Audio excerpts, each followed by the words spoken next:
I would like to describe some of the major festivals you might come across during your time here. You'll probably know that the Myanmar calendar is a lunar one and is still used in the countryside instead of the international known Georgian one. Many people from villages only know their birthday by the Myanmar dates. Incidentally, this is the year 1383, even though it stretched back much farther than that. It has been recalibrated several times by kings who wanted to leave a legacy of their reign. There is actually a festival for every month of the lunar calendar, but probably the most commonly known one is the New Year, which falls in April. The festival starts 3 or 4 days before the actual New Year, and if you happen to be in the country at the time, you can get very wet if you go outside during these days. It started out as being cleansing and cooling for people to have water poured over them, but it has become a fun and sometimes rather wild time for younger people or for the young at heart.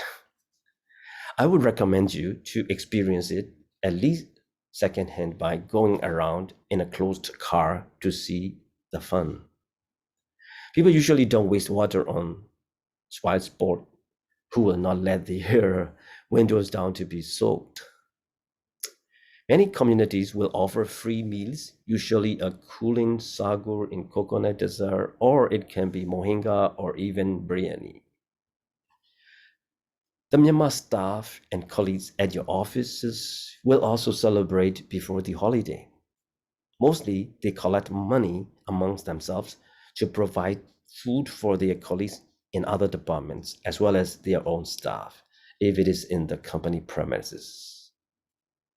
The food might be dessert, which is easy to distribute, but it could also be something like mohinga or glass noodle soup, which is more complicated to serve.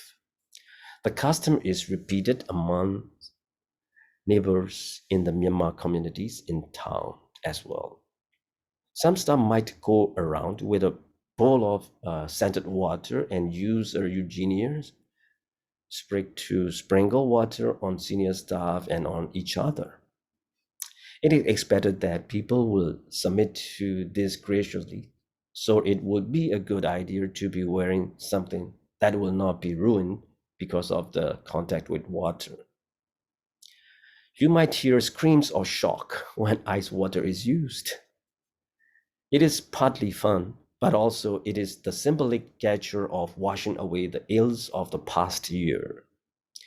Some people like to take the religious side of the festival and will spend their days in meditation or enter the monkhood temporarily. That's the reason some of the Myanmar staff come back with shaven heads. Women also may decide to become a nun for the duration of the holiday. The Lighting Festival or the Dinjo, for which you will get 3 days of holidays for the full moon days in October, celebrates the ends of the Buddhist Lent and houses light up as they might do in the West for Christmas. In Dongji, at night, houses light up using candles in cellophane lanterns, really very colorful and more fun than the fairy lights commonly used nowadays. This is the time when robes are offered to the monks and when people go around paying respects to their seniors. The seasons of offering robes to the monk extends until the Zangdai, the full moon in November, when you get 2 days of holidays. This is also marked by lighting displays, but houses also light candles in front as well as inside the house, inside the home.